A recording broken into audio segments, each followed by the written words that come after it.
اعوذ باللہ من الشیطان الرجیم بسم اللہ الرحمن الرحیم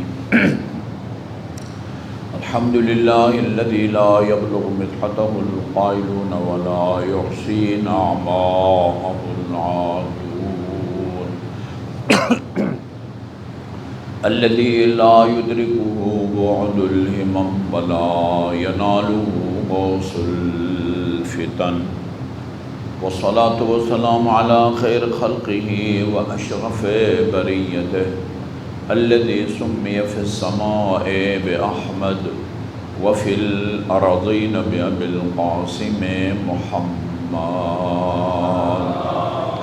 اللهم صل على محمد وعلى أهل بيته الطيبين الطاهرين الذين أذهب الله عنهم الرجس وطهرهم تطهيرا اللهم صل على واللعن الأبدي على أعدائهم أجمعين أما بعد فقال الله الحكيم بسم الله الرحمن اما بعد فمن کلام له صلی اللہ علیہ وآلہ بعثت لأتمم مکارم الاخلاق. درود بھیجئے محمد وآل محمد پر.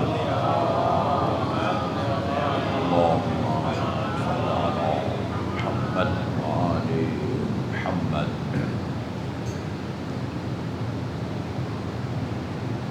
ہمارا موضوع تھا نمائندگان الہی کا غرض بعثت. رسول اسلام نے خصوصی طور پر اپنی بعثت کے مقصد کو بیان فرمایا کہ اللہ تعالیٰ نے مجھے مکارم اخلاق کو پائے تکمیل تک پہنچانے کے لیے نبی بنا کے بھیجا ہے.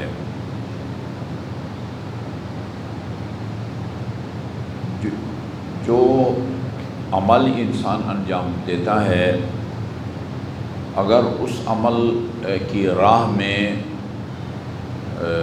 رکاوٹیں زیادہ ہوں اور انسان اس کو انجام دے تو اس کا اجر زیادہ ملتا ہے، اور اگر اس کے راہ میں رکاوٹیں کم ہوں تو اس کا اجر کم ملتا ہے. ایک مشہور جملہ بھی ہے علمی حلقوں میں، افضل الاعمال احمدها، افضل الاعمال احمدها. اعمال میں نیکیوں میں سب سے افضل عمل نیکی وہ ہے یا اس نیکی کا ثواب سب سے زیادہ ہے جو سب سے مشکل ہو، یعنی محنت طلب ہو، مشقت طلب ہو. امام سے پوچھا جاتا ہے، امام معصوم سے، غالباً امام جعفر صادق علیہ السلام سے، کہ فرزند پیغمبر کیا وجہ ہے کہ رسول اسلام نے تارک الصلاۃ کو کافر کہا ہے؟ من ترک الصلاۃ متعمدا فقد کفر. جو جان بوجھ کے بغیر کسی شرعی مجبوری کے نماز کو ترک کرے اور وہ کافر ہو جاتا ہے. یہ نقطہ تو آپ کے ذہن میں ہے. کفر کی کئی قسمیں ہیں، کفر کی کئی قسمیں ہیں. ایک کفر وہ ہے جس کے نتیجے میں انسان دائرہ اسلام سے حقیقی طور پر خارج ہو جاتا ہے، یعنی وہ ناپاک ہو جاتا ہے. ناپاک وہ اگر جانور ذبح کرے تو آپ اس جانور کا گوشت نہیں کھا سکتے. اس کا گیلا ہاتھ آپ کو لگ جائے تو آپ کا ہاتھ ناپاک ہو جائے گا. اگر کسی مسلمان باپ کا بیٹا کافر ہو جائے تو وہ باپ کا وارث نہیں بن سکتا. اس کو آپ مسلمانوں کے قبرستان میں دفن نہیں کر سکتے. یہ ایک کافر وہ ہوتا ہے جیسے خدا کا منکر، رسول کا منکر، قیامت کا منکر، نماز کے فرض ہونے کا منکر، تارک الصلاۃ نہیں۔ تارک الصلاۃ گناہگار ضرور ہے، مگر وہ خدا کے منکر، رسول کے منکر، قیامت کے منکر کی طرح کافر نہیں ہے۔ اگر ایک تارک الصلاۃ ہے، ہم کو پتہ ہے یہ تارک الصلاۃ ہے، وہ اگر آپ کا وہ پسینہ والا ہاتھ آپ کے ساتھ اگر ملائے تارک الصلاۃ تو آپ کا ہاتھ ناپاک ہو جائے گا؟ نہیں، جب اس کو کافر کہا گیا ہے۔ جو حج نہ کرے اس کو بھی کافر کہا گیا ہے۔ للہ علی الناس حج البیت من استطاع الیہ سبیلا، لوگوں میں سے جو بھی مکہ آنے جانے کی استطاعت رکھتا ہو، مالی قوت و طاقت رکھتا ہو، آنے جانے کا کرایہ بھی ہو، ادھر رہائش اور کھانا بھی ہو، ادھر اس کی عدم موجودگی میں بچوں کے جو ہے نا وہ لوازمات زندگی بھی کے لیے بھی کافی ہو، اور آخر میں یہ شرط بھی لگائی گئی ہے کہ اس حج سے فارغ ہونے کے بعد آئندہ بھی اس کی زندگی متاثر نہ ہوتی ہو، اس کی وجہ سے اس کے آئندہ کی معیشت متاثر نہ ہوتی ہو، وہ مستطیع ہے، اس پر حج واجب ہے۔ اس کے بعد ہے فمن کفر فإن اللہ غنی عن العالمین، یہ اس آدمی پر حج واجب ہو جاتا ہے۔ فمن کفر، اس کا کیا مطلب ہے؟ خدا کا انکار کر دے، یہ مراد نہیں ہے۔ رسول کا انکار کر دے، قیامت کا انکار کر دے، نہیں، یہ مراد نہیں ہے۔ فمن کفر یعنی حج نہ کرنے کو اللہ تعالیٰ نے کفر کہا ہے، کفر۔ اچھا، امام سے یہ پوچھا جاتا ہے کہ فرزند پیغمبر، اللہ تعالیٰ نے تارک الصلاۃ کو تو کافر کہا ہے، بہت معذرت کے ساتھ، چونکہ یعنی بدکاری کا مرتکب بندہ، بدکاری کا مرتکب بندہ، میں نام لوں تاکہ کوئی شبہ نہ رہے نا، بدکاری یعنی غلط کام۔ غلط کام دنیا میں بہت ہو سکتے ہیں۔ زانی کا لفظ آیا ہوا ہے، زانی کو اللہ تعالیٰ نے کافر نہیں کہا، شرابی کو اللہ تعالیٰ نے کافر نہیں کہا، وہ بھی گناہ کبیرہ، نماز نہ پڑھنا بھی گناہ کبیرہ، زنا بھی گناہ کبیرہ، شراب خوری بھی گناہ کبیرہ، جس سے خدا نے قرآن میں منع فرمایا ہے، حرمت علیکم المیتۃ والدم ولحم الخنزیر۔ البتہ شرب و خمر کے بارے میں اور روایات موجود ہیں۔ اچھا، کیا وجہ ہے کہ اللہ تعالیٰ نے تارک الصلاۃ کو کافر کہا ہے، زانی کو کافر نہیں کہا، اور شراب خور کو بھی کافر نہیں کہا؟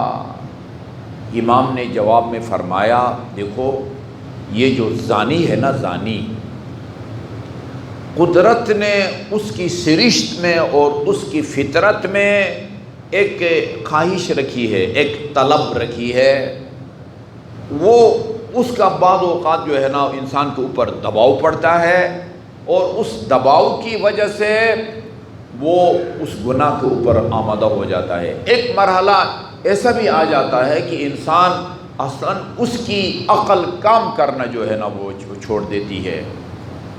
یہ خواہش ایک جوان میں بھی ہے، 18، 20، 25، 30 سالہ جوان میں بھی ہے یہ خواہش، بوڑھا آدمی 80، 70 سالہ کے اندر بھی یہ خواہش جو ہے نا وہ موجود ہے۔ لیکن جتنی خواہش، سخت خواہش کہیں یا دباؤ، ایک جوان اس دباؤ میں آتا ہے، اس دباؤ میں ایک 80 یا 85 سالہ بوڑھا اس دباؤ میں نہیں آتا۔ لہذا جوان کے زنا کی سنگینی اور بوڑھے گناہ کی زنا کی سنگینی، ان دونوں میں زمین اور آسمان کا فرق ہے۔ وہ کہتے ہیں شیخ خنزان، یہ اللہ، یہ جنت میں نہیں جائے گا، اللہ اس کو نہیں بخشے گا، اس طرح کی جو ہے نا وہ تعبیریں ہیں۔ تو فرمایا کہ وہ جو زانی ہوتا ہے اس کے اندر ایک قدرتی طور پر ایک خواہش ہوتی ہے، اس خواہش کے دباؤ میں آ کے وہ مرتکب ہو جاتا ہے، لہذا اس کا گناہ جو ہے نا اتنا سنگین نہیں ہے کہ اس کو کفر کہا جائے۔ اسی طرح شراب خوری کی بھی ایک خواہش ہوتی ہے، اندر ایک طلب ہوتی ہے، وہ حتیٰ یہ شراب خوری کیا، سگریٹ پینے والا بھی جو ہے نا وہ یا جو نشہ کرتے ہیں وہ پاگل ہو جاتے ہیں بالکل، اگر وہ نشہ پورا نہ کریں، وہ ایک اندر خواہش ہوتی ہے، وہ خواہش ان کو آمادہ کرتی ہے، وہ اس کے دباؤ میں آتے ہیں، لیکن وہ فعل حرام کے مرتکب ہو جاتے ہیں۔ مکمل طور پر عقل کام نہ کرے تو پھر بندہ مکلف نہیں، وہ جواب دہ نہیں ہے، لیکن ان کے دباؤ میں آ کے بندہ یہ کام کرتا ہے، لہذا اس کی سنگینی اتنی نہیں ہے کہ اس کو کافر کہا جائے۔ لیکن جو نماز نہیں پڑھتا، اس کے نماز نہ پڑھنے کی صرف ایک وجہ ہے، اور وہ یہ ہے کہ وہ حکم الہی کو اہمیت نہیں دیتا، اس کو سبک سمجھتا ہے۔ یہ وہی ہے وَيْلٌ لِّلْمُصَلِّينَ الَّذِينَ هُمْ عَنْ صَلَاتِهِمْ سَاهُونَ۔ یہ اس لیے اس کو یعنی سبک سمجھنے کی وجہ سے، معمولی سمجھنے کی وجہ سے اس کو کافر کہا گیا ہے، سنگینی کی وجہ سے کافر کہا گیا ہے۔ جس طرح سنگین گناہ کا نام کفر رکھا گیا ہے، اسی طرح بعض مستحب کام وہ واجب نہیں ہوتے، جس طرح 5 وقت کی نماز واجب ہے، روزہ واجب ہے، یا حج یا زکوٰۃ واجب ہے، لیکن چونکہ بہت تاکید کی گئی ہے، جس کو مستحب مؤکد کہتے ہیں، ایسا مستحب جس کی بہت زیادہ تاکید کی گئی ہو، اس کے لیے واجب کا لفظ استعمال ہوا ہے۔ ہماری بعض روایات میں امام حسین علیہ السلام کی زیارت کے لیے واجب کا لفظ استعمال ہوا ہے، غسل جمعہ کے لیے واجب کا لفظ استعمال ہوا ہے، مستحب، لیکن زیادہ تاکید کی وجہ سے اس کو وہ واجب کا نام دیا گیا ہے۔ یہ تمہید اس لیے عرض کر رہا ہوں کہ یہ جو صلہ رحم وہ ہے، جو آپ سے قطع رحم کرے اس سے آپ صلہ رحم کریں، یہ بہت مشکل کام ہوتا ہے، یہ بہت مشکل کام ہوتا ہے۔ کل میں نے عرض کیا، اسی لیے رسول اکرم صلی اللہ علیہ وسلم نے اس کا نام جہاد اکبر رکھا ہے، یعنی جو آدمی آپ سے وہ کرے، برائی کرے، اس کے ساتھ آپ نیکی کریں۔ وہ ایک طولانی روایت ہے، میں نے سوچا کہ وہ پوری کی پوری روایت آپ کو نہیں سناتا، کیونکہ وہ بہت زیادہ اہم نکات اس کے اندر نہیں ہیں۔ رسول خدا کا جو امامہ تھا اس کا نام الگ تھا، آپ کے پرچم کا نام الگ تھا، آپ کی کئی تلواریں تھیں، ہر تلوار کا نام الگ تھا، سواریاں، وہ ایک خچر بھی رکھا ہوا تھا، اس کا نام فلان تھا، ایک گدھا بھی رکھا ہوا تھا، اس کا نام فلان تھا، ناقہ اونٹنی اس کا نام فلان تھا، 2-3 تلواریں تھیں، ہر تلوار کا نام الگ تھا۔ ایک تلوار تھی جس کے دستے کے اوپر لکھا ہوا تھا، دستے کے اوپر لکھا ہوا تھا سل من قطعک واحسن الی من اساء الیک۔ یہ اندازہ لگائیں، یعنی اپنے بعثت کا جو مقصد ہے اس کو اپنی تلوار کے اوپر لکھوا کے یا کندہ کرا کے لکھوایا ہوا تھا، سل من قطعک، جو تم سے قطع رحیم کرے نا، تم اسے صلہ رحیم کرو، وَأَحْسِن مَنْ أَسَاءَ إِلَيْكَ، اور جو تم سے برا سلوک کرے اس کے ساتھ تم حسن سلوک کرو۔ یہ بہت مشکل کام ہے، کیونکہ مشکل کام ہے، نفس کا مقابلہ کرنا پڑتا ہے، مزاحمت کرنی پڑتی ہے۔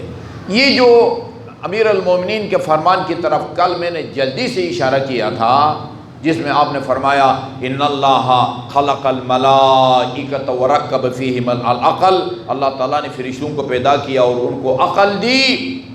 وہ خواہشات جو ہم لوگوں میں ہیں یا دیگر حیوانات میں ہیں، وہ فرشتوں میں نہیں ہیں۔ نہ ان کو غصہ آتا ہے، نہ ان کو بھوک پیاس لگتی ہے، نہ ان کو شادی بیاہ کی ضرورت ہے، وہ رشتوں کے چکر میں بھی وہ نہیں ہوتے، نہ ان کو غصہ آتا ہے۔ وہ تمام خواہشات جو ایک حیوان کے اندر ہوتی ہیں، جن کی وجہ سے وہ گناہوں کا مرتکب ہوتا ہے، یہ چیزیں فرشتوں میں نہیں ہیں، وہ چیزیں فرشتوں میں نہیں ہیں۔ وَالْخَلْقَ الْحَيْوَانَ وَرَكَّبَ فِيهِمْ الشَّهْوَةَ۔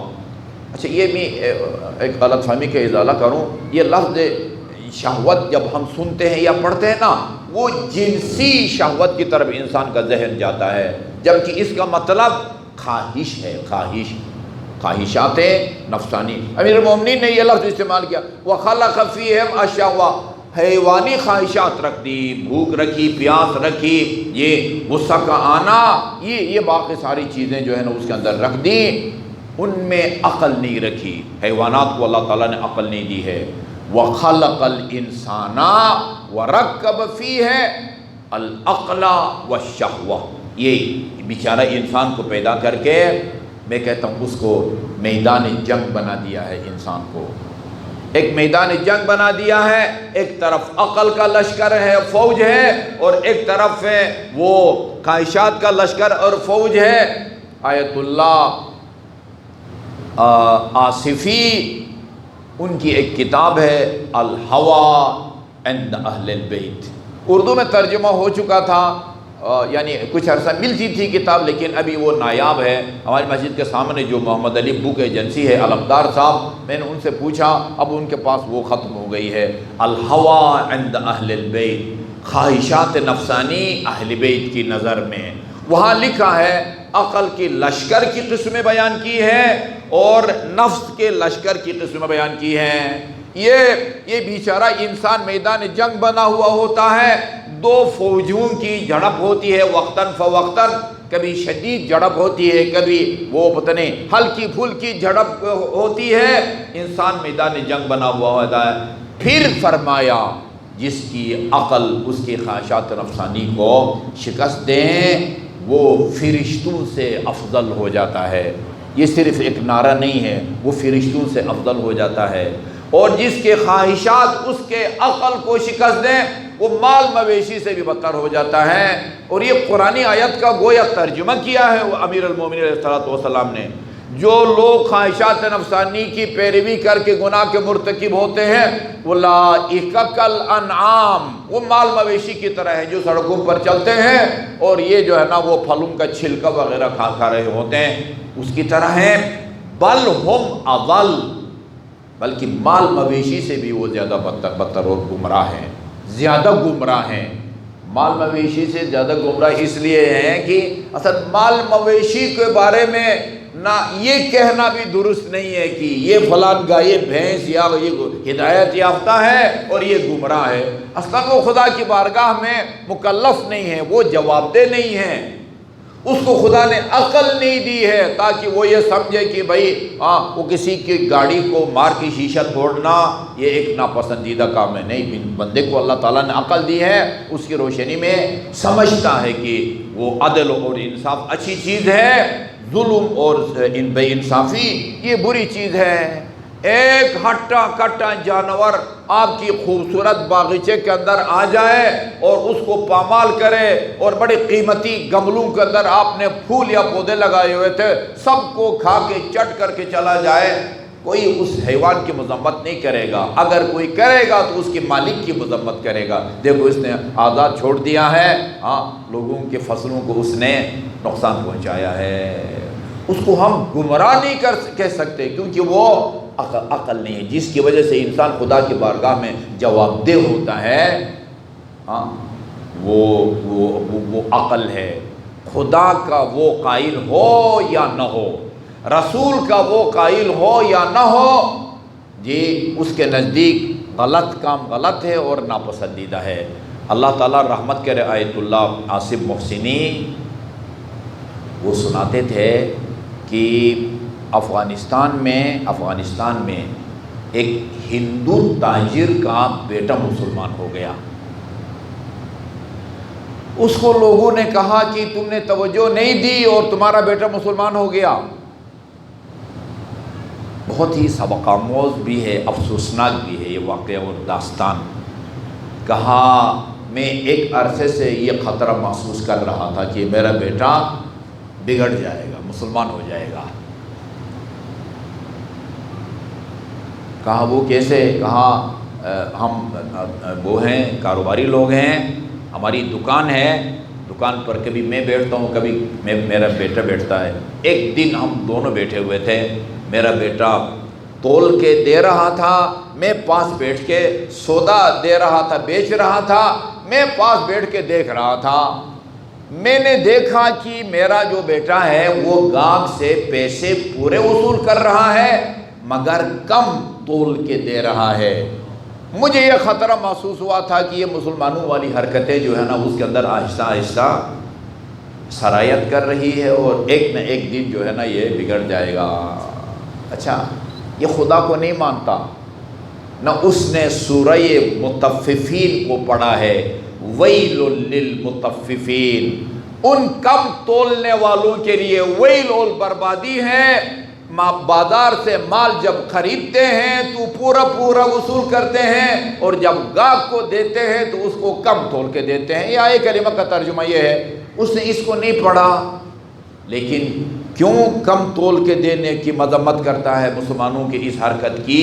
عقل، اس کی عقل کہتی ہے کہ ہاں یہ ناانصافی کہ اپنے خریدار سے پیسہ پورا وصول کرو اور کم تول کو دو، یہ اس کی عقل کہتی ہے کہ یہ کام صحیح نہیں ہے۔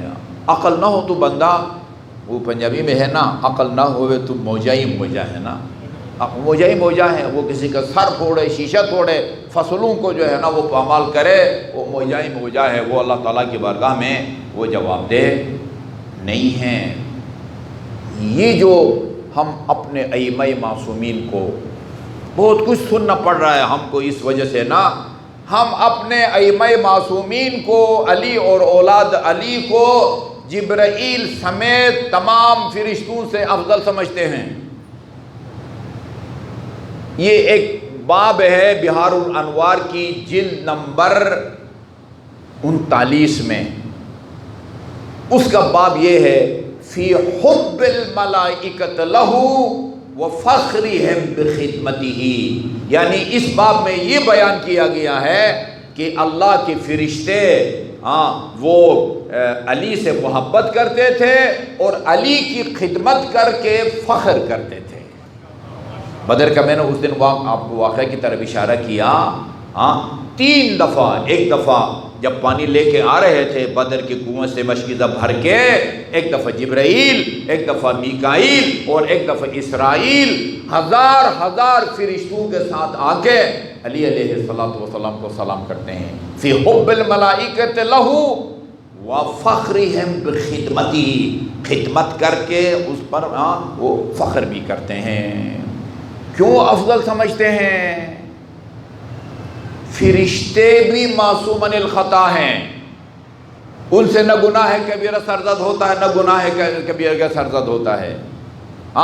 معصوم بھی علی اور اولاد علی، رسول اور اولاد رسول، اہل بیت رسول، یہ بھی معصوم عن الخطا ہیں، مگر فرق یہ ہے کہ ان کے سامنے ان کو گناہ کو ترک کرنے کے لیے کوئی مزاحمت جو ہے نا کا سامنا نہیں ہوتا فرشتوں کو، لیکن ادھر نہیں، علی کو بھی بھوک لگتی ہے، علی کو بھی پیاس لگتی ہے، علی کو بھی غصہ آتا ہے، اور اسی لیے وہ جب کسی دشمن خدا کو آپ نے وہ پچھاڑا تھا،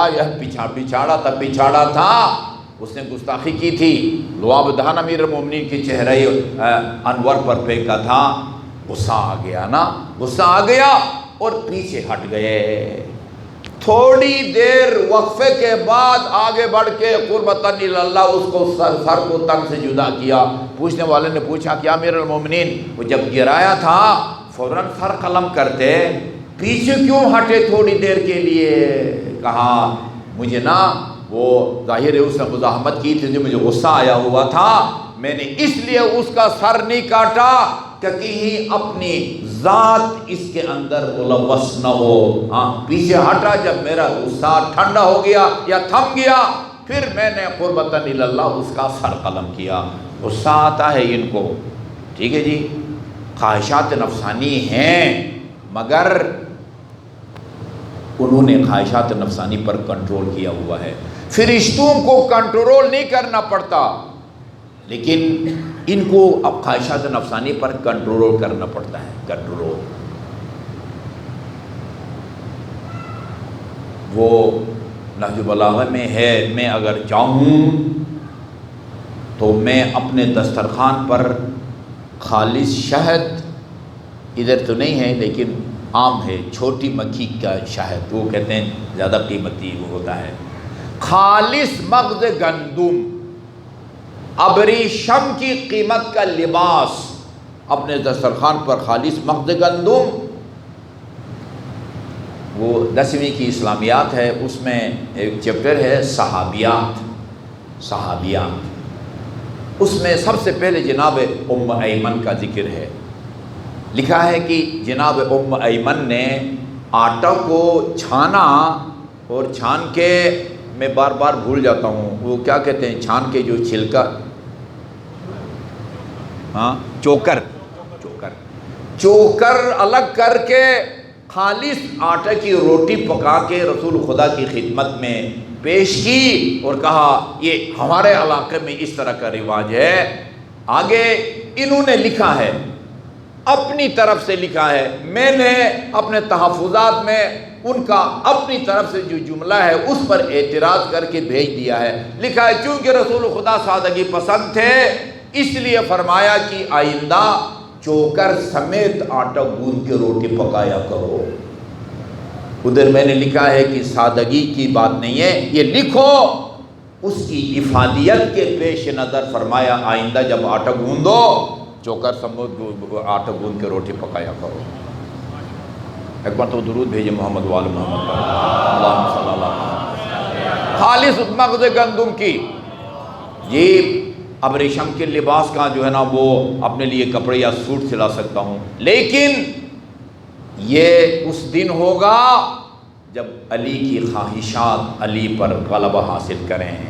ہیہات ان یغلبنی ہوایا، امام حسین نے فرمایا تھا ہیہات من الذلہ، ہیہات کا مطلب ہے دور ہے، یعنی ہم میں اور ذلت میں بہت جو ہے نا وہ زمین آسمان یا مشرق اور مغرب کا فاصلہ ہے۔ یہاں امیر مومنین فرماتے ہیں ہیہات ان یغلبنی ہوایا، خواہشات نفسانی مجھے شکست دے دیں یہ بہت دور ہے، میں اور میری خواہشات نفسانی مجھے شکست دے دے علی کو، ان دونوں میں مشرق اور مغرب کا فاصلہ ہے۔ اس کے بعد فرمایا وَلَعَلَّ، کیوں میں اپنے دسترخوان پر رنگ برنگ کے کھانے لگاؤں، وَلَعَلَّ بِالْحِجَازِ أَوِ الْيَمَامَةِ مَنْ لَا أَحْدَ لَهُ بِالشَّبَعِ، ہو سکتا ہے حجاز یا یمامہ میں کوئی ایسا مسلمان یا انسان بستا ہو جس کو یاد نہیں ہے کہ میں نے کبھی سیر ہو کے کھانا کھایا تھا جی، اور ایک ایک روٹی کے ٹکڑے کے لیے ترستا ہو، میں مسلمانوں کا امام عادل ہوں جی۔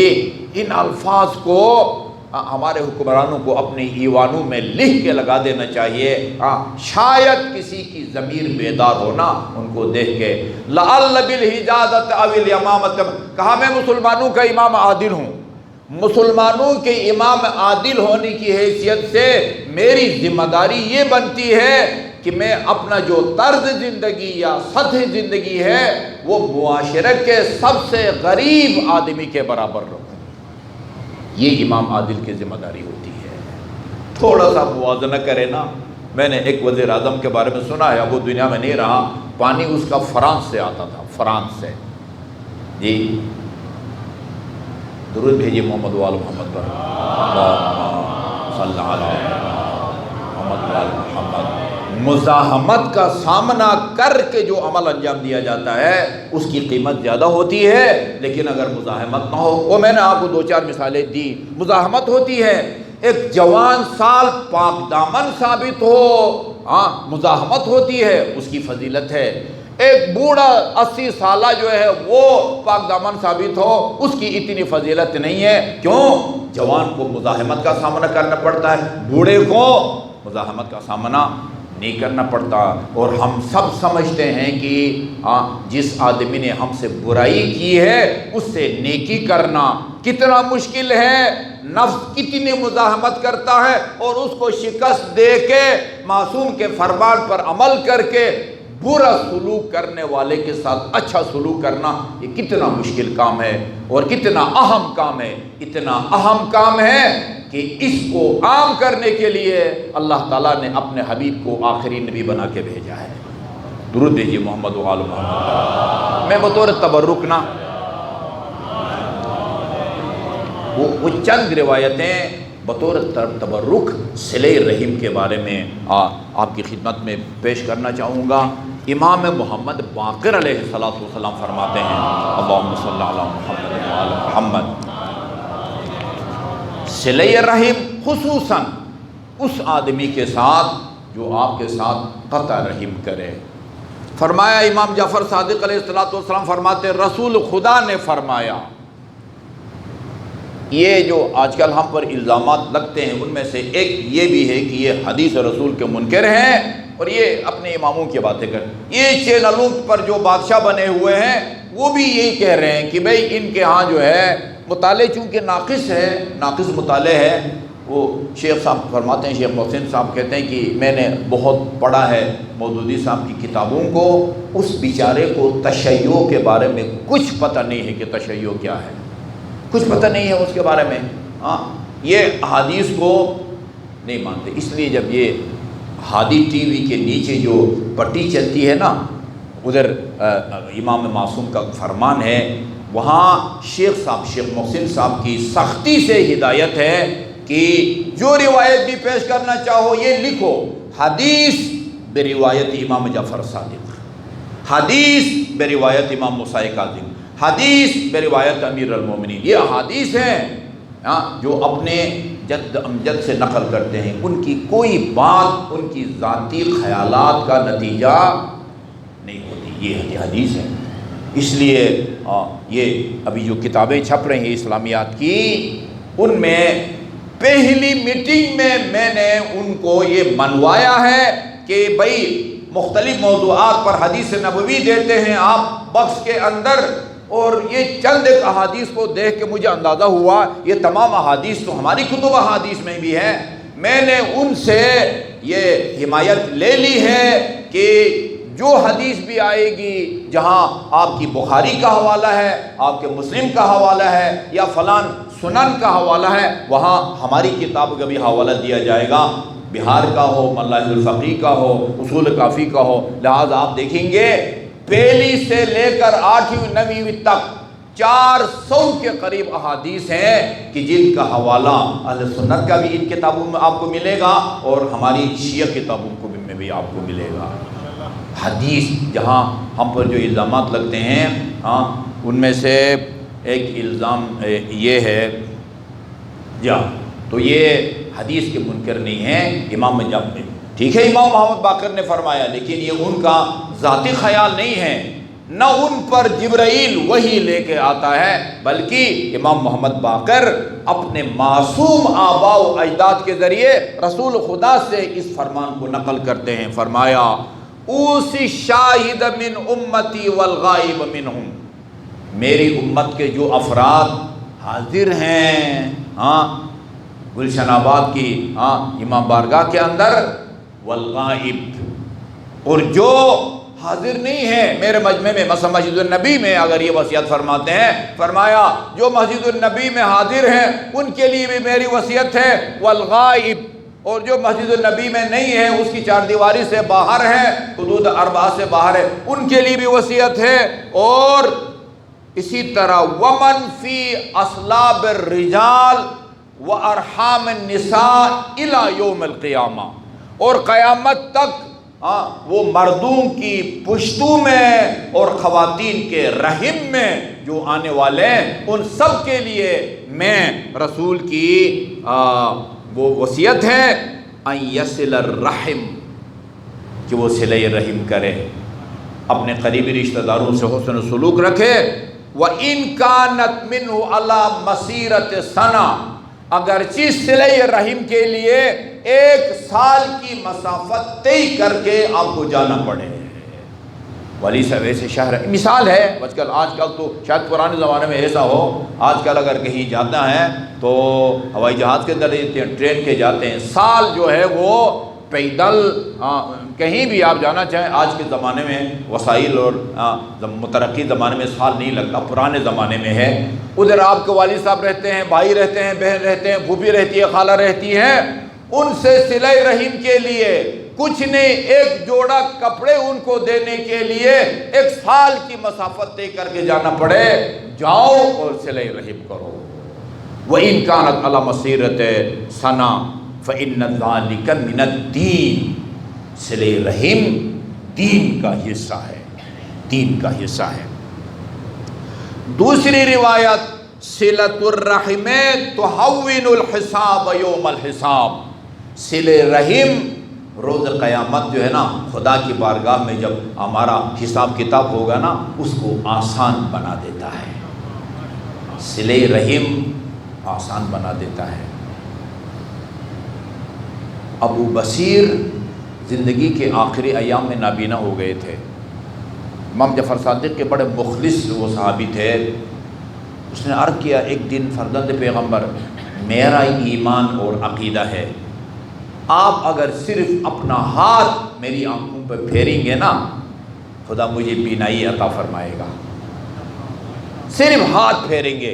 امام نے ہاتھ پھیرا، اللہ نے اس کو شفا دی، بینائی واپس آ گئی اور امام علیہ السلام کی زیارت کا اس نے شرف حاصل کر لیا۔ اس کے بعد امام نے فرمایا، یعنی ہضم کرنے کی ضرورت ہے امام کے اس فرمان کی، فرمایا دیکھو ابو بصیر، وہ اللہ تعالیٰ نے ہماری دعا کی برکت سے تمہیں شفا دے دی، بینائی تم کو واپس مل گئی، لیکن یہ یاد رکھو اگر تم میں یہ حوصلہ ہے کہ روز قیامت حساب کتاب کے لیے اور لوگوں کی طرح وہ یہاں تک ہنسلی کی ہڈی تک اپنے پسینے میں ڈوبے حساب کتاب دینے کی ہمت ہے تو یہ بینائی تیرے پاس رہے گی، بینائی اپنے پاس رکھو لیکن حساب کتاب دینا ہوگا۔ لیکن اگر تم یہ چاہتے ہو کہ بغیر کسی حساب کتاب کے ہمارے پڑوس میں جوار میں تجھے جگہ ملے پھر یہ تا حیات تجھے نابینا رہنا پڑے گا۔ بتاؤ، کہا بولا مجھے بینائی نہیں چاہیے۔ کیوں ایسا ہے؟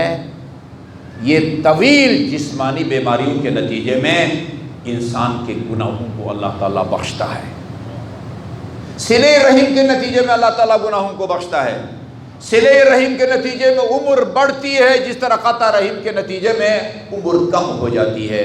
اور ایک دن 2 دن 3 دن سال نہیں، یہ روایت ہے، میں نوٹ نہیں کر کے لایا، بہت زیادہ بن رہی تھی۔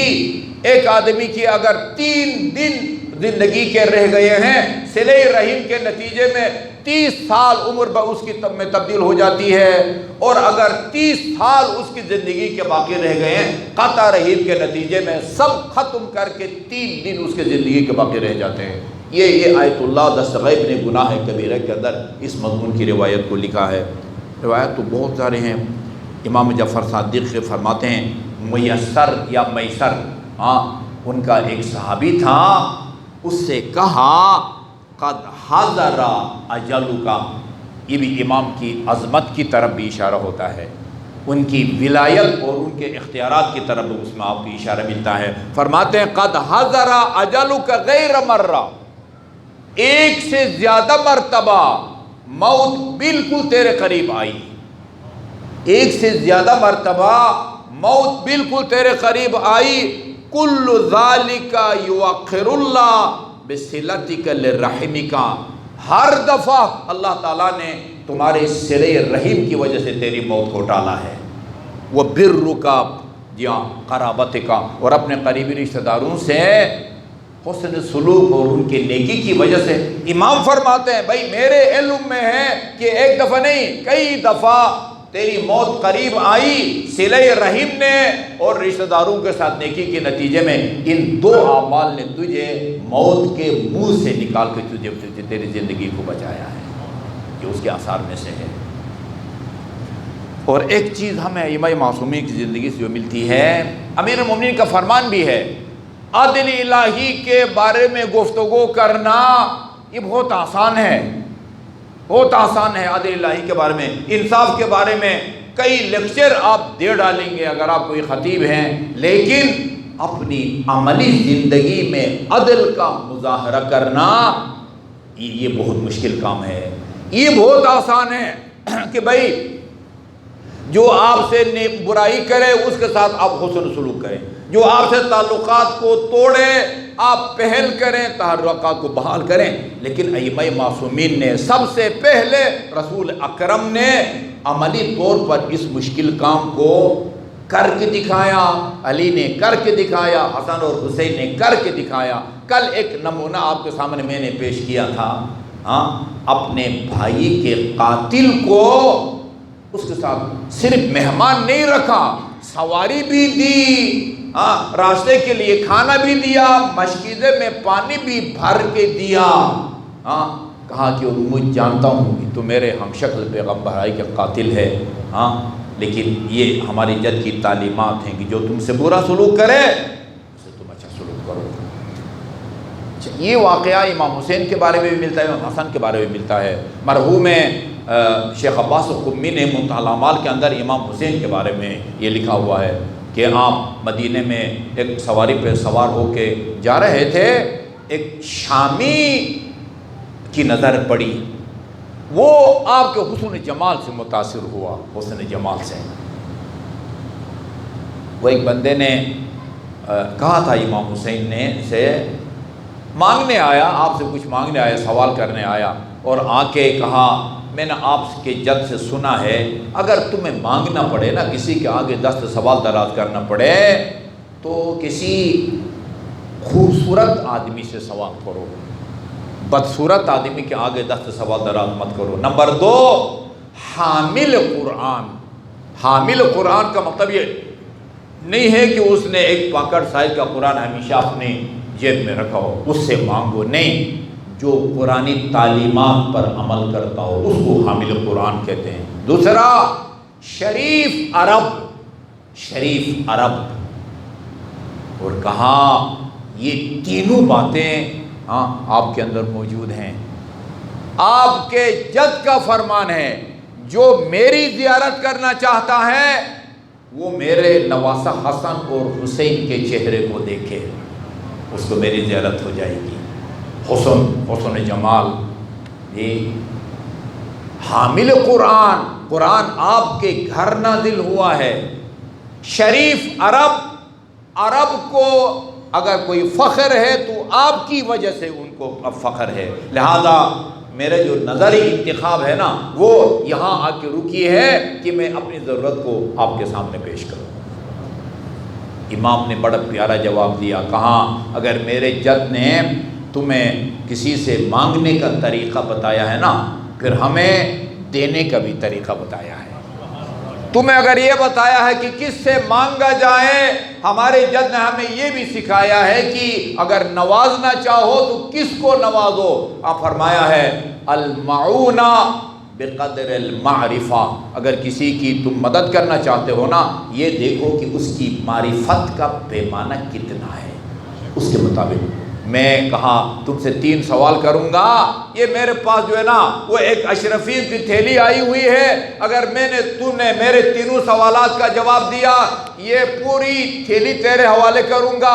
2 کا جواب دیا 2/3، 1 کا جواب دیا 1/3۔ سوال کیے آپ نے 3 سوالوں کا جواب دیا، آپ نے پوری مسکرا کے تھیلی اس بندے خدا کے وہ حوالہ کر دی۔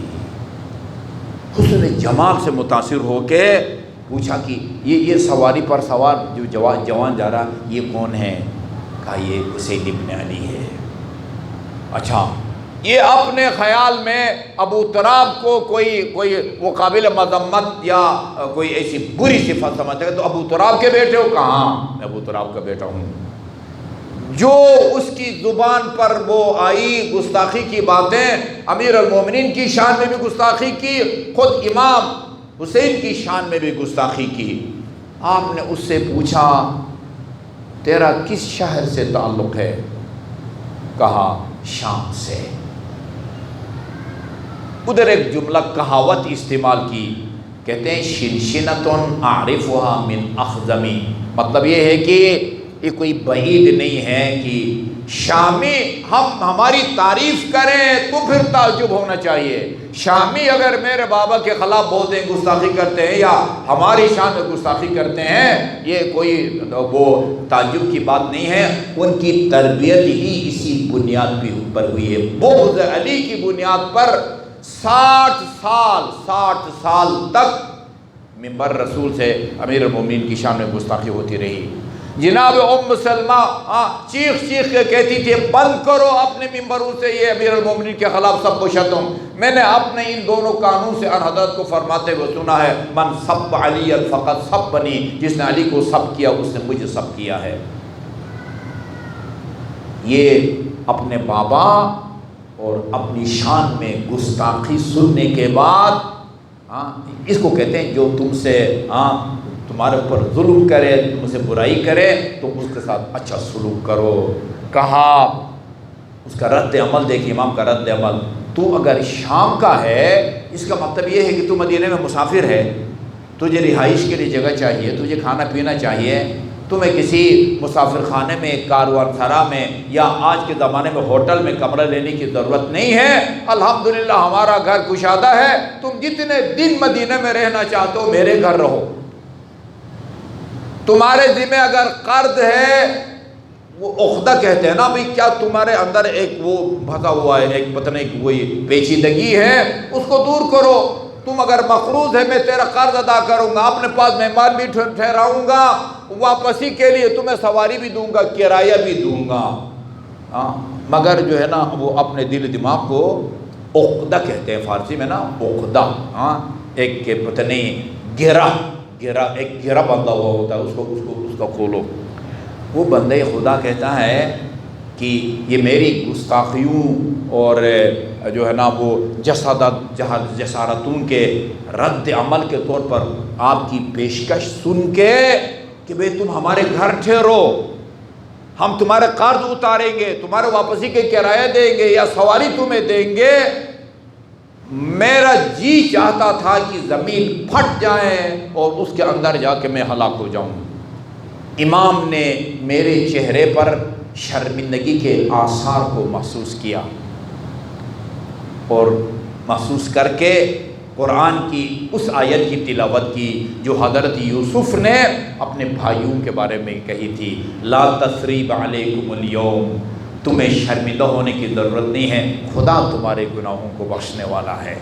میری خفت بھی مٹائی امام علیہ السلام نے۔ اس کے بعد فرمایا جب میں ملا تھا پہلی دفعہ یا دیکھا تھا اور پتہ چلا تھا کہ علی کا بیٹا ہے، اس وقت کائنات کا سب سے مبغوض ترین اور سب سے ناپسندیدہ فرد تھا، مگر امام کی اس پیشکش کے بعد دنیا میں میری نظر میں سب سے محبوب انسان یہ حسین بن علی تھا۔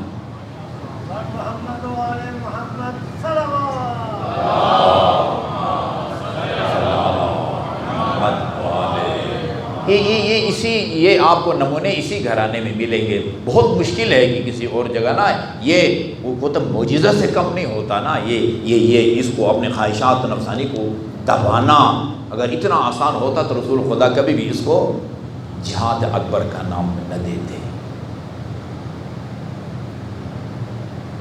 میں آج یہ سوچ رہا تھا کہ بلکہ آدم سے لے کر امام زمان تک تمام انبیاء اور اوصیاء نواسے پیغمبر کے مصائب کو یاد کر کے روتے رہے ہیں۔ حضرت آدم نے دامن عرش پر 5 انوار کو دیکھا اور دیکھ کے منتخب الاثر فی احوال الامام الثانی عشر، امام زمان کے بارے میں آیت اللہ العظمیٰ آقائے لطف اللہ صافی گلپائیگانی نے کتاب لکھی ہے اور انڈیا کے ایک عالم دین نثار جون پوری نے اس کا جمال منتظر کے نام سے ترجمہ کیا ہے۔ اس کے اندر یہ روایت موجود ہے، 5 انوار کو دیکھ کے پڑھ کے اللہ تعالیٰ سے حضرت آدم نے سوال کیا، پالنے والے تو نے مجھ سے پہلے کسی کو مٹی سے پیدا کیا ہے؟ فرمایا نہیں۔ جواب ملا خدا کی طرف سے، تو پہلی مخلوق ہے جس کو میں نے مٹی سے پیدا کیا ہے۔ یہ دامن عرش پر میں اپنے ہم شکل 5 انوار دیکھ رہا ہوں، یہ کون ہستیاں ہیں؟ اللہ تعالیٰ نے تعارف کرایا۔ ہوتا نا گروپ فوٹو ہو تو نیچے لکھتے ہیں دایاں سا پہلے، دایاں سے دوسرا، دایاں، یہ دایاں سا پہلا یہ میرے حبیب محمد مصطفیٰ کا نور ہے، دوسرا علی مرتضیٰ کا ہے، پھر خاتون جنت کا ہے، پھر حسن کا نور ہے، حسین کا نور ہے۔ یا آدم لولاہم، یہ نہ ہوتے، ان کو پیدا کرنا نہ ہوتا، میں تجھے بھی پیدا نہ کرتا، زمین و آسمان کو بھی پیدا نہ کرتا، جنت اور دوزخ کو بھی پیدا نہ کرتا۔ میں نے جنت و دوزخ کو پیدا کیا ہے، جنت کو پیدا کیا ہے تاکہ اس میں ان کے محبین کو جگہ دوں، اور دوزخ کو پیدا کیا ہے تاکہ اس میں ان کے دشمنوں کو ڈالوں، اس کے دشمنوں کو۔ اس کے بعد ایک جملہ کہا تھا، یا آدم لو کان لک الی حاجۃ، اگر زندگی میں کبھی کوئی حاجت یا خواہش لے کہ میری بارگاہ میں آنا ہو، فتوسل بہم، ان کو وسیلہ بنا کے میری بارگاہ میں آنا ہے۔ سیوطی نے در منصور کے اندر وہ فتلقا، سورہ بقرہ ہے نا، فتلقا من آدم من ربہ کلمات، اس آیے کریمہ کی تفسیر میں کہتے ہیں جب آدم سے ترک اولا ہو گیا اور شجرہ ممنوعہ کے قریب گئے اور وہ جنت سے آپ کو نکالا گیا، وہ جو ہدایت ملی تھی اللہ تعالیٰ کی طرف سے، اس پر عمل کر کے حضرت آدم نے پنجتن پاک کو وسیلہ بنایا اور فرمایا یا محمود بحق محمد۔ یہ سیوطی نے لکھا ہے، در منصور کے اندر لکھا ہوا، اہل سنت کا بڑا پائے کا وہ عالم دین ہے۔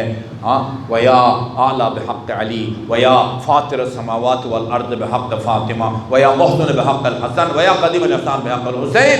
بہرحال الفاظ یہی شاید اختلاف ہو، لیکن یہ لکھا ہے پنجتن کو وسیلہ بنا کے حضرت آدم نے اللہ تعالیٰ سے درگزر کرنے کی درخواست کی، خدا نے درگزر کیا ان کے ترک اولا سے۔ اس کے بعد حضرت آدم نے اللہ تعالیٰ سے سوال کیا، پالنے والے، یہ میں نے تیرے حکم پر محمد کا نام لیا، میرے دل پر اس کا کوئی اثر نہ ہوا، پھر علی کا نام لیا، پھر فاطمہ کا نام لیا، پھر حسن کا نام لیا، میرے دل پر کوئی اثر نہ ہوا۔ مالی اذا ذکرت الخامسہ انکسر قلبی، یہ تو نے نام حسین میں کیا اثر رکھا ہے، جیسے ہی یہ نام میری زبان پر آیا میرا دل ٹوٹتا گیا، میرا دل ٹوٹتا گیا۔ بتایا، وجہ بتائیے۔ آن حضرت روئے، امیر المومنین روئے۔ میں یہ جملہ آج عرض کرنا چاہتا ہوں، امام مظلوم نے خود اپنے مصائب پڑھے ہیں، امام مظلوم نے خود اپنے مصائب پڑھے ہیں، اور ظاہر ہے انہی مصیبتوں کو بیان کیا ہے جن کا آپ کے قلب پاک پر زیادہ اثر ہوا تھا، اور یہ معجزہ ہے، یہ معجزہ ہے۔ جس طرح ہے نا اہل سنت کی کتابوں میں بھی، ہماری کتابوں میں بھی ہے، کوفہ اور شام کے بازاروں میں نو کے صنم پر قرآن کی تلاوت کرتے تھے امام حسین علیہ السلام، سورہ کہف کی تلاوت کرتے تھے، سر مبارک سے تلاوت کی آواز آتی تھی۔ امام کی شہادت کے بعد سر مبارک کو تن پاک سے جدا کرنے کے بعد اور 10 ناجائز اولاد کے ذریعے آپ کے ناظرین بدن کو پامال ہونے کے بعد جناب سکینہ بابا کے سر کے قریب جاتی ہیں اور کٹے ہوئے رگوں کو بوسہ دیتی ہے، اور اس وقت ایک ہمارے نہایت مستند عالم دین مولانا سید محمد تقی فرما رہے تھے، ایک غیب سے یہ مرثیہ جناب سکینہ کے کانوں کو جو ہے نا وہ گونجا، اور اس میں آپ کو یاد کیا نواسے پیغمبر نے۔ کوئی مبالغہ نہیں ہے عزادارو، شیعتی وہ جو مسائل سے گزرے ہیں نا، جن کا دل پر زیادہ اثر ہوا ہے، ان کے بارے میں فرمایا، شیعتی مہما شریبتم مع عذب فاذکرونی، میرے شیعو جب بھی تم کبھی ٹھنڈا میٹھا پانی پیو نا، اپنے پیاسے امام کو یاد کر لیا کرو۔ او سمعتم بشہید او غریب فاندبونی، جب سنو کہ کوئی راہ خدا میں شہید ہو گیا ہے یا پردیس میں کوئی مارا گیا ہے، فاندبونی، اس پر رونے کی بجائے اپنے مظلوم اور غریب الوطن امام کو یاد کر کے رو لیا کرو۔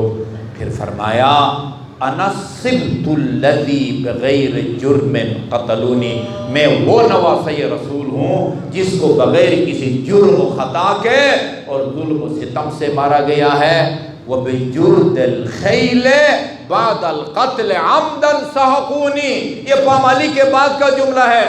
عذاب میرے شیعو، تم یہ نہ سمجھنا کہ جنگ کا عالم تھا، کسی کو کسی کی خبر نہ تھی، بے اختیار یہ عمل انجام پایا ہوگا، نہیں، ان ظالموں نے جان بوجھ کے تمہارے امام کے نازنین بدن پر گھوڑے دوڑائے، اس کے بعد فرمایا لیتکم فی یوم عاشورا جمیعا تنظرونی، کاش تم روز عاشور موجود ہوتے، دیکھتے کیف استسقی لطفلی فابوا ان یرحمونی، میں ان اشقیاء سے اپنے شیرخوار کے لیے ایک ایک پانی کا قطرہ مانگتا رہا، فابوا ان یرحمونی۔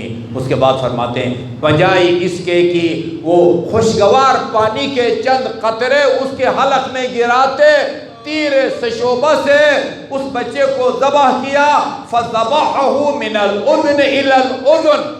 میں ششمہا آقا کی جب مسائب پڑھتا ہوں تو یہ جملہ ضرور عرض کرتا ہوں، اگر اس بچے کے لیے نا عمر 7 کے سپاہیوں کے وہ پاس موجود سب سے چھوٹا تیر اگر چلایا جاتا اس بچے کی شہادت کے لیے کافی تھی، مگر عزادارو یہ حل اتنا نازک تھا اور تیر اتنا بڑا تھا۔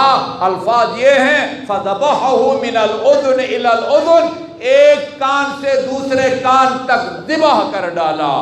فَلَمَّا أَحَسَّ الطِّفْلُ بِحَرَارَةِ السَّهْمِ، جب اس بچے نے تیر کی گرمی کو اپنے حلق میں محسوس کیا، جعل یرفرف علی یدی ابیہ کالطیر المذبوح، باپ کے ہاتھوں پر اس طرح تڑپنے لگا وہ جس طرح وہ پرندہ تڑپتا ہے جس کے سر کو کاٹ کے زمین پر گرا دیا گیا ہو۔ اور میں عرض کروں آپ کو بھی پتہ، ہم سب کو پتہ ہے، جس کی عزاداری کا دورانیہ سب سے زیادہ ہے نا وہ میرے اور آپ کی امام زمانہ جل اللہ تعالیٰ فرجہ شریف سے 1200 سال سے زیادہ عرصہ گزر چکا ہے اور امام زمانہ آج تک رو رہے ہیں۔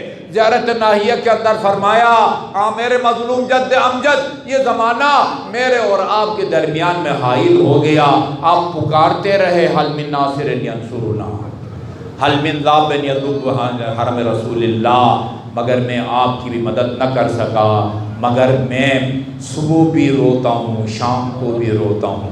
اب کی علیک بدلت دموع دما، عام آپ کے عزادار بھی روتے ہوں گے، میں بھی روتا ہوں، مگر میرے رونے اور عام عزاداروں کے رونے میں فرق یہ ہے وہ جب روتے ہیں ان کی آنکھوں سے پانی کی صورت میں اشک بہتے ہیں، مگر میں آپ کو یاد کرتا ہوں، آپ کی مظلومیت کو خون کے آنسو روتا ہوں، خون کے آنسو۔ خدا رحمت کرے میرے استادوں کے بھی استاد تھے مولانا اختر عباس، وہ پڑھا کرتے تھے کربلا کے ایک صالح بندے نے امام زمان کو خواب میں دیکھا، عرض کیا وہ زیارت ناہیہ میں ہم آپ کا ایک جملہ پڑھتے ہیں آپ خون کے آنسو روتے ہیں، بتائیے کربلا کی کون سی مصیبت آپ کو خون کے آنسو رلاتی ہے؟ علمدار کا پوچھا، فرمایا نہیں۔ ہم شکل پیغمبر، فرمایا نہیں۔ قاسم خود امام حسین کی شہادت کو یاد کر کے خون کا آنسو روتے ہیں، فرمایا نہیں۔ اگر یہ سارے شہداء آج زندہ ہوتے اور اس مصیبت کو یاد کرتے وہ بھی میرے ساتھ خون کے آنسو روتے۔ حسین سے زیادہ قیمتی پھر کون سی چیز ہے؟ فرمایا افسوس کی بات ہے یہ کوئی معمولی مصیبت ہے کہ علی کی وہ بیٹیاں، نبی کی وہ نواسیاں جن کو کبھی چشم فلک نے نہ دیکھا تھا۔ امیر المومنین کا ایک ہمسایہ جس کا نام عبداللہ ہے، وہ کہتے ہیں 12 سال میں امیر المومنین کی جوار میں رہا ہوں، اس 12 سال کے عرصے میں ایک دفعہ علی کی بیٹی کا سراپا کو گھر سے نکلتے ہوئے نہیں دیکھا۔ یہ مصیبتیں ہیں جو امام کو رلاتی ہیں۔ وہ کہتے ہیں عبدالہادی شیرازی، شیرازی بزرگ کہلاتے ہیں، سامرہ میں ان کے نام کا ایک بہت بڑا مدرسہ بھی ہے۔